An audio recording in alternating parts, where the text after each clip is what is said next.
रहे हैं अपना हिंदी व्याकरण का क्लास 1 का लेसन नंबर 11, जिसका नाम है कहानी लेखन।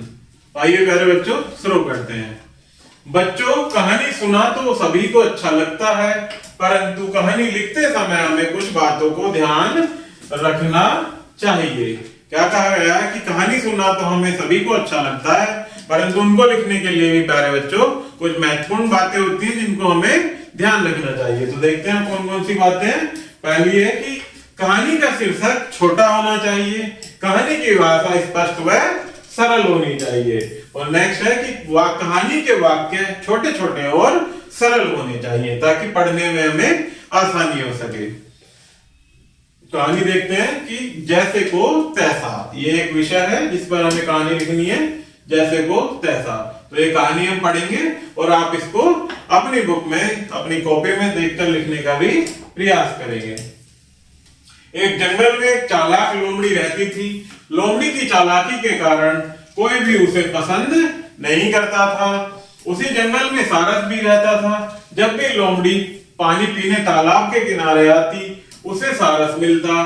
सारस को लोमड़ी की चालाकी का पता नहीं था। लोमड़ी को दूसरों को मूर्ख बनाने में बहुत मजा आता था। एक दिन लोमड़ी ने सारस को दावत के लिए बुलाया। सारस खुशी से तैयार हो गया। सारस लोमड़ी के घर पहुंचा। लोमड़ी ने स्वादिष्ट खीर बनाई। उसने खीर को 2 प्लेटों में परोसा। सारस की लंबी चोंच होने के कारण वह खीर नहीं खा सका। अंत में निराश होकर सारस वापस लौट आया। सारस ने बदला लेने के लिए सोचा कि उसने भी लोमड़ी को दावत पर अपने घर बुलाया, और लोमड़ी दावत के लिए सारस के घर पहुंची। सारस ने टमाटर का सूप बनाया और एक लंबे मुंह वाले बर्तन में परोसा। क्या किया सारस ने? टमाटर का सूप बनाया और एक लंबे मुंह वाले बर्तन में परोसा। बर्तन का मुंह संकरा होने के कारण लोमड़ी सूप को न पी सकी। अब उसे अपनी गलती का एहसास हो गया। वह अपने किए पर पछताई व शर्मिंदा हुई।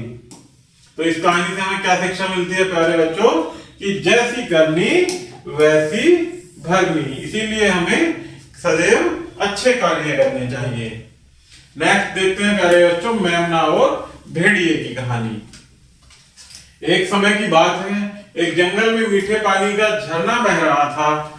ऊपर ढलान पर खड़ा भेड़िया गटागट पानी पी रहा था। तभी वहां एक मेमना आया। वह कुछ दूर हटकर पानी पीने लगा।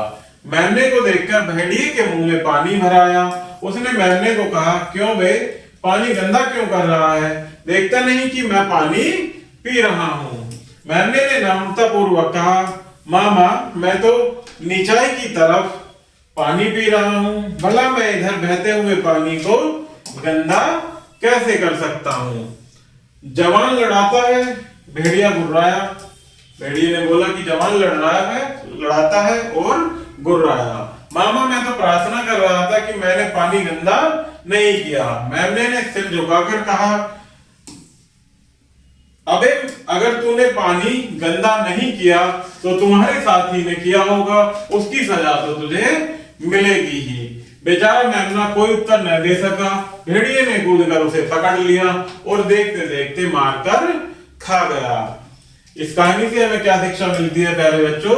कि दुष्ट अपनी दुष्टता नहीं छोड़ता, उससे हमेशा दूर रहना चाहिए। आओ पाठ दोहराएं। कहानी का शीर्षक छोटा होना चाहिए और कहानी की भाषा स्पष्ट व सरल होनी चाहिए। ये है प्यारे बच्चों कुछ कहानी लेखन से संबंधित कुछ महत्वपूर्ण बातें जिन्हें हमें सदैव याद रखना चाहिए। तो इस प्रकार से प्यारे बच्चों हमारा ये लेसन यही समाप्त होता है। आशा करता हूं कि आपको यह वीडियो जरूर पसंद आई होगी। धन्यवाद।